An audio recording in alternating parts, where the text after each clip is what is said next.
Olá para todos, sejam bem-vindos a mais uma apresentação do canal Química com o Professor Edgar. E a apresentação de hoje vai ter como tema isso aqui, eletrólise da água. Esse tema da eletrólise da água é um tema aí muito popular em feiras de ciência. Eu mesmo já, quando na graduação, participei de uma feira de ciências em que eu apresentava a eletrólise da água. A diferença, que vai diferenciar essa apresentação da maioria desse tipo de apresentação, vai ser o enfoque. Geralmente, o enfoque da eletrólise da água, ela visa mostrar a formação de hidrogênio e oxigênio. Só que nessa apresentação, vai haver, evidentemente, a formação de hidrogênio e oxigênio. Só que o enfoque vai ser isso aqui. Vai ser das reações que ocorrem na solução. Vamos ver isso. Primeiramente, vamos dar uma rápida recordada aqui na célula eletroquímica. A célula eletroquímica pode ser de dois tipos. A voltaica ou galvânica, cuja reação é espontânea, e também a célula eletrolítica, onde a reação não é espontânea. Então, revendo aqui o conceito da célula voltaica, ou seja, da reação espontânea, estou apresentando aqui uma célula eletroquímica, voltaica, que é também bem conhecida, que é a célula de Daniel, onde você tem uma semicélula formada por zinco metálico e zinco em solução, o par redox aqui é esse, e na outra semicélula, no caso aqui o cátodo, né, é formada por um cobre metálico e cobre em solução. Já tem uma videoaula sobre célula eletroquímica, inclusive, já feita, que eu fiz na época da pandemia, só que não é bem essa aqui, é uma célula, na verdade, de cobre com prata, mas o princípio é o mesmo. Essa célula aqui apresenta no ânodo essa semi-reação, ou seja, o zinco 0, metálico, vai para zinco 2+, em solução. Aqui faltou o subscrito aquoso aqui, porque eu não resolvi não colocar para simplificar, mas tem aquoso aqui. Aqui seria o sólido, né? E libera 2 elétrons, ou seja, um processo de oxidação, anodo, sempre oxidação. Já no cátodo, o cátodo, ocorre o cobre, que está em solução, pega 2 elétrons e vira cobre 0, ou seja, se reduz, redução. Esse processo pode também ser demonstrado pela reação global, que é essa aqui, que é o zinco 0 mais o cobre 2+, dando o zinco 2+ e o cobre 0, que é uma reação que aconteceria mesmo sem ter a célula eletroquímica, mesmo se fosse uma reação direta.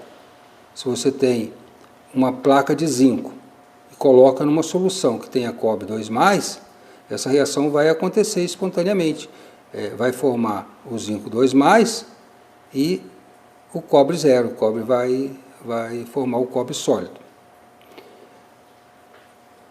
Então, essa reação global, ela, na verdade, só simplifica as semi-reações, mas as semi-reações estão aqui, ó, o zinco 0 indo para o zinco 2+, e o cobre 2+ indo para o cobre 0, ou seja, o processo de redução.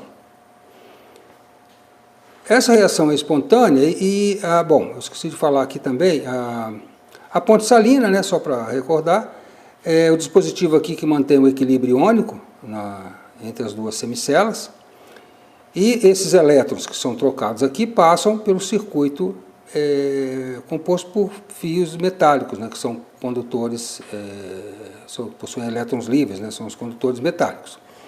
No caso aqui, essa energia ela é dissipada aqui, no caso essa lâmpada, né, é dissipada aqui na forma de luz e calor, mostrando que essa é uma reação exotérmica, ou seja, tem um ΔH negativo, né? Esse processo tem um ΔH negativo. A energia é dissipada aqui na forma de calor e também na forma de radiação eletromagnética, né? No caso luz aqui. Agora vamos para a célula eletrolítica. Então eu coloquei aqui um esquema da célula eletrolítica, que é justamente a eletrólise da água, como ela geralmente é representada. Então ela é formada também pelo cátodo e ânodo. A diferença é que você tem uma fonte externa que vai forçar uma reação não espontânea, ou seja, uma reação que normalmente não ocorreria. Então, nesse caso aqui, você tem aqui o ânodo, ligado aqui no polo positivo da sua fonte, liberando aqui o oxigênio. E no cátodo, liberando aqui o hidrogênio. Aqui, eu coloquei a reação global, já. A água se decompõe em hidrogênio e oxigênio. Observe que isso aqui forma-se sempre 2 mols de hidrogênio para 1 mol de oxigênio. Então é justamente essa proporção que é observada aqui, na formação dos gases. Observe que você tem o dobro aqui de hidrogênio em relação ao oxigênio. Então isso que eu falei que geralmente é ressaltado nas apresentações aí, nessas feiras de ciências, geralmente o que se mostra é isso. Inclusive, é interessante fazer a demonstração de que isso aqui é hidrogênio e isso aqui é oxigênio. Geralmente isso aqui é feito como? Você recolhe isso aqui no tubo mesmo e provoca a ignição disso aqui, né? Coloca um palito de fósforo aceso, né? Ele vai provocar uma pequena explosão, né? Que vai formar hidrogênio, vai reagir com o oxigênio do ar, vai formar água de novo, né? Uma reação bem exotérmica. E a demonstração da presença do oxigênio pode ser feita colocando uma brasa, um pedaço de algodão em brasa, que a chama é reativada, justamente porque você tem ele queimando aí numa atmosfera que tem aproximadamente 20% de oxigênio. No momento que você coloca ele em oxigênio puro, claro que a combustão é muito mais intensa, muito mais rápida, né? Então você tem aqui também, aqui a formação dos gases, eu falei. Aqui os processos também de oxidação-redução. Aqui no caso, o oxigênio vai se oxidar, porque ele é menos 2 aqui, vai para o oxigênio 0, oxidação, ânodo. E aqui a redução do hidrogênio, que aqui ele está como H+, né? E ele vai para H2, que é 0. Então ele vai se reduzir de mais 1 para 0. Então redução, cátodo, liberação de hidrogênio. Aqui tem as semi-reações, agora mostrando uma coisa que não é vista aqui, que é justamente o que está na solução. Ó, você tem a água, o oxigênio aqui se oxidou, foi para o oxigênio 0, liberou os 2 elétrons e liberou também 4 íons H+, ou seja, 4 íons hidrônio. E aqui no processo de redução, o que acontece? O H+ vai para H2 0, pega os 4 elétrons que vieram daqui, né, e libera aqui 4 hidroxilas. Então isso aqui vai para a solução. Agora, por que aqui você não enxerga esse tipo de coisa? Olha, porque aqui você tem a solução, uma única solução. Então, por exemplo, no caso aqui, 4 de H2O, libera 4 de OH. Aqui essa oxidação liberou 4 de H+. Então, isso aqui, fechou, já vai dar 4 de água, forma novamente água. Então o que acontece? Aqui se autoneutraliza, né? O H+, o H dá uma reação de neutralização. Então, por exemplo, isso aqui, essas 4 formadas, é como se fossem essas 4 aqui. A única decomposição mesmo, observada, vai ser dessas 2 de água aqui, que é justamente a que está aqui na reação global. Essas 2 de água, elas vão se transformar em quê? Em 2 de hidrogênio e 1 mol de oxigênio. 2 mols de hidrogênio e 1 mol de oxigênio, que é o que você observa aqui. Isso aqui não é observado se a eletrólise for feita dessa maneira. Inclusive, quando você faz esse tipo de demonstração, você coloca aqui geralmente uma solução ácida, né? Geralmente usa-se ácido sulfúrico, ou hidróxido de sódio também, pode ser, ou um sal, tá? Por exemplo, eu falei para vocês que eu participei de uma feira de ciências na graduação, eu coloquei aqui hidróxido de potássio. Então, um eletrólito, né, bem alcalino, que dá uma solução bem alcalina, então realmente nem teria sentido ver isso aqui, porque eu já tinha colocado aqui uma quantidade de OH enorme, você nem teria como detectar a presença de um pouquinho de H+, que ele imediatamente seria neutralizado. Então, como é feito? Mas como é que a gente vai ver isso? Então temos que montar uma outra configuração para poder enxergar isso aqui. É justamente isso que eu estou ressaltando nessa apresentação. Vamos fazer isso aqui. Ou seja, vamos separar as semi-reações em recipientes distintos, sendo que neste aqui vai ser um anodo, ou seja, vai haver a formação do oxigênio, e esse vai ser o cátodo, onde vai ser a formação de hidrogênio. Só que esses gases nem serão recolhidos, porque nós estamos interessados aqui em visualizar o que está acontecendo na solução. Então, isso aqui vai ser um sistema aberto, né? Nós vamos fazer em seguida lá na parte experimental, vocês vão ver. O gás vai liberar aqui. Inclusive, nem vai dar para ver direito a quantidade de gás, porque a corrente vai ser relativamente baixa e teria de aproximar muito a câmera aqui para vocês verem as bolhas evoluindo aqui a partir do eletrodo. Mas isso nem foi feito, vai ser só apresentado realmente o efeito na solução. E a ponte salina, tá? Também vai ter para botar o contato aqui, e ali a fonte. Para a gente observar isso, nós podemos fazer duas coisas. Colocar um pH-metro aqui com um eletrodo para pH, né, o eletrodo íon seletivo, eletrodo de vidro, e para indicar aqui o valor do pH. O que vai acontecer? Nesse caso, do jeito que está aqui, o que vai acontecer? Esse lado vai liberar o H-, e desse aqui vai liberar o quê? H+. Então, esse lado aqui, ele vai ficar uma solução alcalina, ou seja, o pH vai ficar acima de 7. Então, isso pode ser observado aqui no pH-metro. Outra forma de observar isso aqui, sem o pH-metro, inclusive, é esse aqui, colocar um indicador colorimétrico. No caso aqui, vai ser usado o indicador azul de bromotimol. Aí você vai, eu vou colocar o indicador nos dois recipientes. Por quê? Porque o azul de bromotimol, ele tem duas colorações. Em meio alcalino, ele é azul. E em meio ácido, ele é amarelo. E também ele é um indicador conveniente para esse tipo de experimento. Por quê? Porque o ponto de viragem dele é bem próximo do 7, pH 7. Ou seja, se você ficar com pH um pouquinho ácido, digamos aí 6, 5, ele já toma coloração amarelada. Se ele ficar um pouquinho alcalino, tipo 8, 9, claro, 9 é bem alcalino, ele vai tomar a coloração azul. Por que eu estou falando isso? Porque muitas vezes vem à tona você usar um indicador que é muito comum, que é a fenolftaleína, né? Mas também pode ser usada a fenolftaleína. Mas o problema da fenolftaleína é que ela tem uma viragem num pH que não é bem em torno de 7, ela tem uma viragem lá perto de 9, a faixa de viragem dela é um pouco alcalina. Então ela pode ser usada também. Aí um lado, no caso aqui, se ela fosse usada, esse lado aqui ficaria lilás, né, e esse aqui incolor. Só que aí você teria de permanecer eletrólise durante um tempo um pouco maior, justamente para você chegar no pH próximo de 9 para ela fazer a viragem. E se você quiser inverter depois, você vai demorar um pouco, porque vai haver a formação de muito ácido desse lado. Então você vai ter que esperar um pouco para fazer a reversão aqui das cores.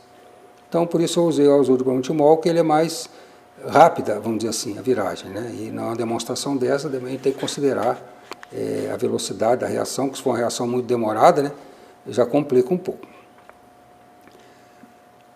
Aqui também tem o problema do eletrólito. Qual eletrólito nós vamos usar aqui? Quer dizer, usar hidróxido de sódio, como eu usei lá, no caso eu usei hidróxido de potássio, ou hidróxido de sódio, tanto faz. Totalmente inviável, porque os dois lados ficariam bem alcalinos, você não ia ver a presença aqui desse H+ de jeito nenhum, porque ele logo ia reagir com excesso de hidróxido. Os ácidos sulfúricos também nem pensar, porque esse OH aqui imediatamente reagiria com excesso de ácido sulfúrico, você não ia enxergar nada. Aí, resta colocar uma solução salina. Tem que escolher o sal. Qual é o sal mais comum? O sal de cozinha. Vou colocar cloreto de sódio aqui. Não dá certo. Por que não dá certo? Porque o cloreto vai se oxidar a cloro. Aqui não anda. Então aqui não vai sair oxigênio, vai sair cloro gasoso. Então não dá certo. Então você tem que escolher um sal que não tem uma reação paralela para não prejudicar a reação de decomposição da água. E eu escolhi esse sal aqui, sulfato de sódio. Ele tem só um detalhe, mas também é só um detalhe mesmo que prejudica um pouco. Porque se você colocar aqui o sulfato de sódio, você vai ter na solução os íons Na+, que não possuem hidrólise, são provenientes de uma base forte. Já o SO4, o íon sulfato, ele é proveniente de um ácido pouco fraco, que é o HSO4-. Então, o SO4 2- vai produzir uma pequena hidrólise e vai fazer com que a solução fique um pouquinho alcalina, né, justamente porque ele vai liberar um pouquinho de OH na solução. Para quem não se lembrar disso, dá uma olhada na videoaula lá que eu fiz da época da pandemia, sobre pH de soluções salinas. Aí fala da hidrólise, que é justamente essa hidrólise que vai acontecer aqui. Então, isso também não vai prejudicar o experimento, porque ele vai começar com uma solução um pouco alcalina.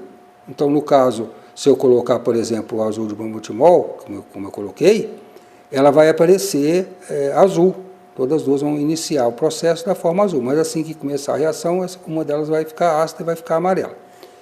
Só que no nosso caso, vocês vão ver lá no experimento, que ela não começa bem azul, ela começa meio numa cor intermediária. Mas por que isso? Não, porque eu coloquei uma gotinha, uma ou duas, nem me lembro agora, de ácido sulfúrico na concentração 1 molar, justamente para ela começar de um pH próximo de 7. Não que isso fosse necessário, porque você começando de um pH alcalino, do jeito que estava aqui, por exemplo, se as duas tivessem azul no início, com azul de bromotimol, daí a pouquinho, essa aqui ia começar a liberar aqui o H+, esse lado aqui ia ficar amarelo, né? Então não atrapalharia em nada. Mas eu fiz assim, comecei de um pH próximo de 7, mas não seria realmente uma coisa que prejudicaria se eu não fizesse isso. E agora, como é que eu vou saber se isso aqui está legal? Como é que eu vou demonstrar isso aqui experimentalmente? Fazendo isso aqui, e também vou fazer uma coisa que é bem interessante, que é depois de deixar acontecer a eletrólise durante algum tempo, ou seja, observar que essa solução aqui vai ficar azul e essa vai ficar amarela, inverter isso aqui, trocar a polaridade aqui dos eletrodos. Aí o que acontece se eu fizer isso? Isso aqui passa a virar o cátodo, este aqui passa a virar um anodo, e é lógico, os elétrons passam a andar na direção contrária. E aí o que vai acontecer aqui? Vai haver inversão. Então esse aqui que estava azul vai ficar amarelo, e esse aqui que está amarelo vai ficar azul. E essa inversão pode ser feita várias vezes. Vocês vão ver lá na parte experimental que isso realmente acontece. Outra coisa que eu esqueci de falar aqui é isso aqui, É lógico que essa reação vai acontecer aqui, né? E essa aqui vai acontecer aqui, né? Com a inversão aqui. Mas então vamos lá para a nossa parte experimental e vamos ver isso aqui na prática. Prosseguindo então, temos agora a parte experimental. Então eu vou apresentar para vocês o sistema inicialmente. Aqui está os dois eletrodos. São eletrodos de platina lisa. Aqui está a ponte salina, que também contém o sulfato de sódio, no caso aqui saturado. As duas semicelas com o agitador magnético. Esse sistema aqui é para controlar a velocidade do agitador magnético. Aqui temos o pHmetro com um eletrodo íon seletivo para H+, né? Eletrodo de vidro, eletrodo combinado de vidro. Aqui.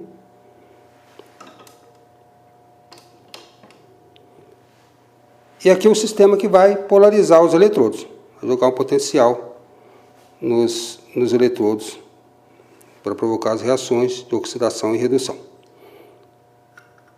Então aqui inicialmente, como eu falei na parte teórica, polo positivo está ligado à esquerda, onde vai ser a oxidação, e o polo negativo ligado aqui à direita, onde vai ser a redução. Redução, inicialmente, vai formar a solução alcalina aqui e solução ácida à esquerda. Eu vou ligar já então aqui o sistema, vou ligar aqui o pHmetro, ligou. Vou ligar o sistema de agitação magnética, tá? Já está ligado o sistema de agitação magnética. Observe que o da esquerda parece que gira um pouco mais rápido, mas não é não. É que o agitador magnético da esquerda é maior do que o da direita. Eu não achei dois iguais no momento, usei assim mesmo, mas não tem problema nenhum. Isso aí não vai interferir no resultado do experimento. Eu não vou ligar agora a polarização, porque senão a reação vai começar a acontecer. Então eu vou aproximar a câmera aqui, para vocês terem detalhe melhor.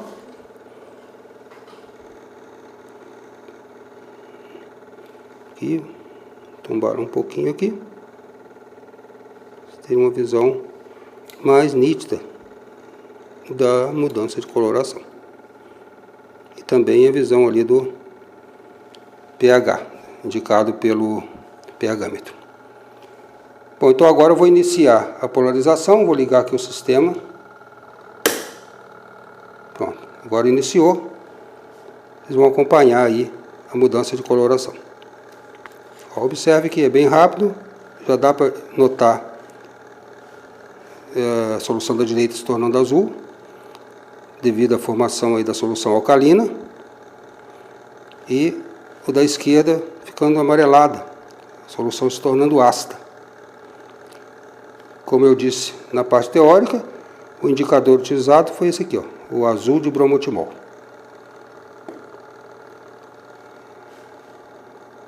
Observe que já há uma nítida diferença de coloração.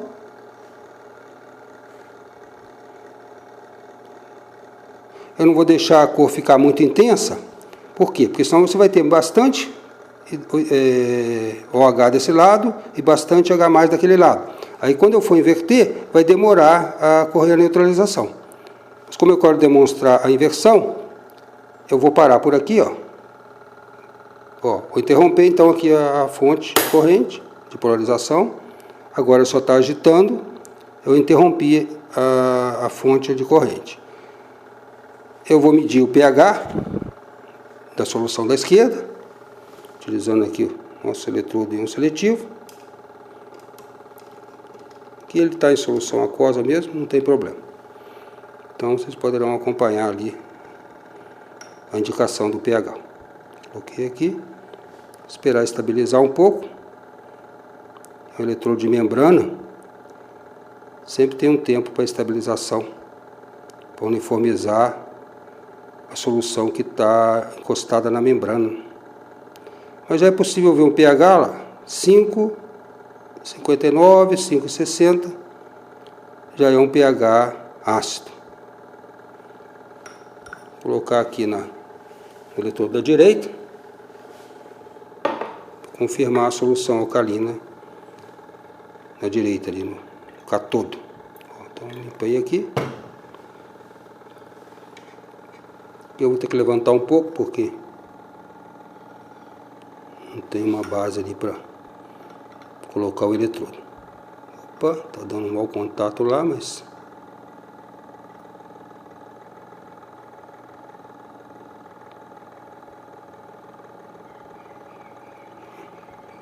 A agitação da semicela da direita é menos eficiente porque o agitador é menor. Então ela demora um pouquinho mais do que o da esquerda. Olha, mas já dá para ver lá, o pH já está bem alcalino. 7,86, 7,88, 7,90, 8, está estabilizando.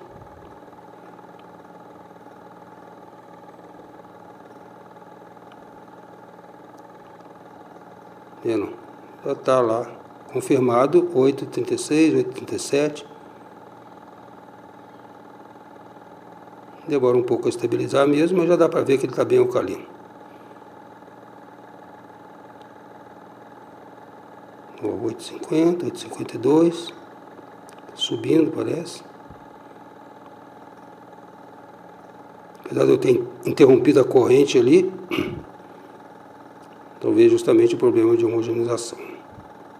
Pronto, agora já está praticamente 8,60, tá? Está bem alcalino. Então vou voltar aqui os eletrodos na solução.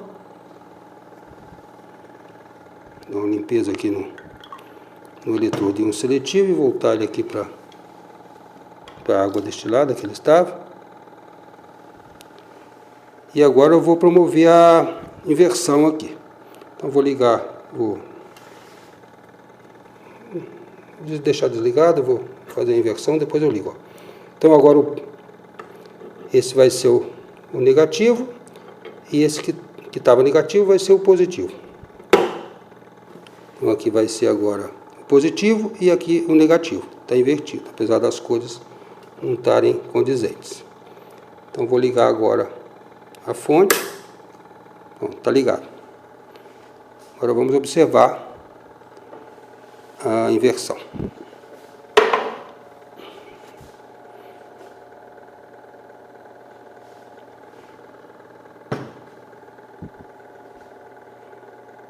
Aqui eu não estou adiantando o vídeo, está sendo no tempo normal, tá? Não estou fazendo aceleração nem cortes.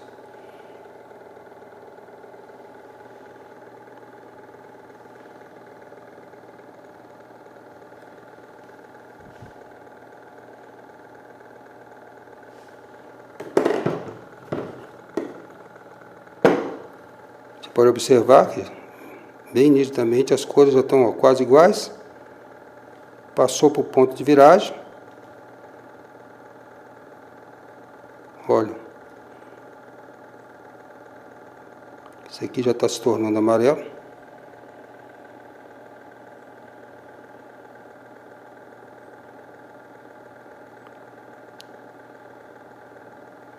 Da esquerda azul.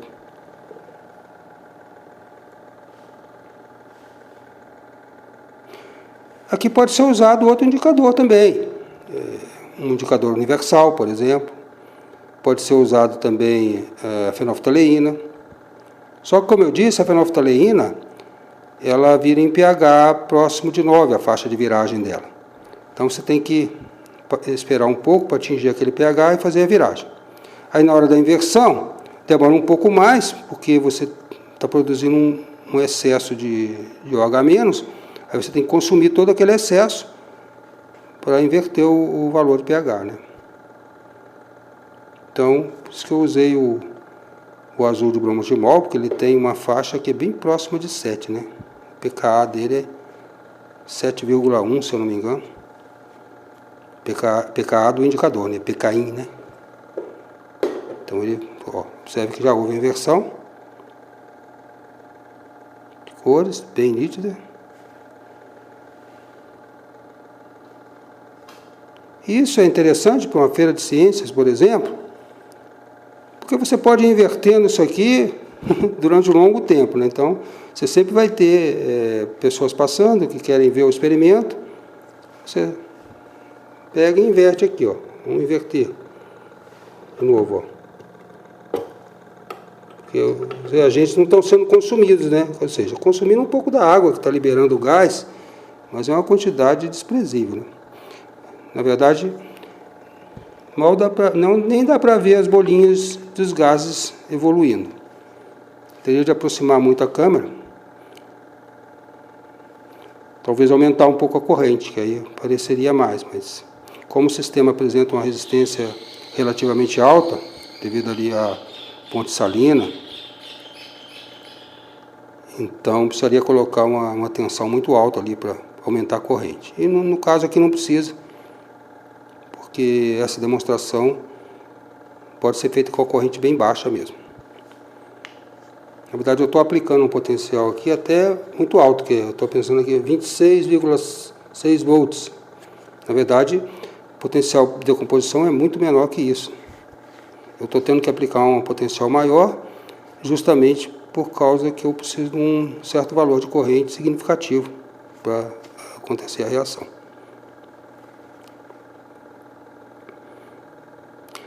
Essa célula, em relação àquela onde as soluções estão misturadas e tem a evolução do gás, ela vai apresentar uma resistência maior, né? Porque ela tem a ponte salina, né? E a outra não, a outra é direta a mesma solução. Então, a resistência é bem menor, você pode colocar uma corrente maior, até às vezes com um potencial menor. E aí você consegue uma evolução bem significativa dos gases, né? Do hidrogênio e do oxigênio. Mais para frente eu pretendo fazer uma videoaula, ou uma demonstração, na verdade, desse tipo, mostrando a formação dos gases. Mas como eu acho que essa aqui esse tipo de demonstração é menos apresentada em feiras de ciência, é menos explorada, eu achei que essa seria mais interessante. Justamente por ela ser menos conhecida do que a outra, né? Que é a evolução dos gases, né? Olha só, já inverteu. Isso aqui você pode ir fazendo várias vezes.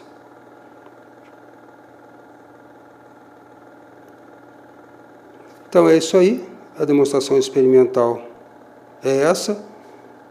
Vamos só para as considerações finais. Como considerações finais, temos aqui os agradecimentos à professora Neide, pelo empréstimo de parte do equipamento utilizado na demonstração experimental, à Universidade Estadual do Centro-Oeste, por todo o apoio logístico que proporcionou. E como referências, eu coloquei aí qualquer livro de Química Geral, porque esse assunto ele é abordado em praticamente todos os livros de Química Geral. Tanto aí a nível de graduação, como até mesmo a nível de ensino médio também, vocês podem encontrar esse assunto. Obrigado por assistir e até a próxima.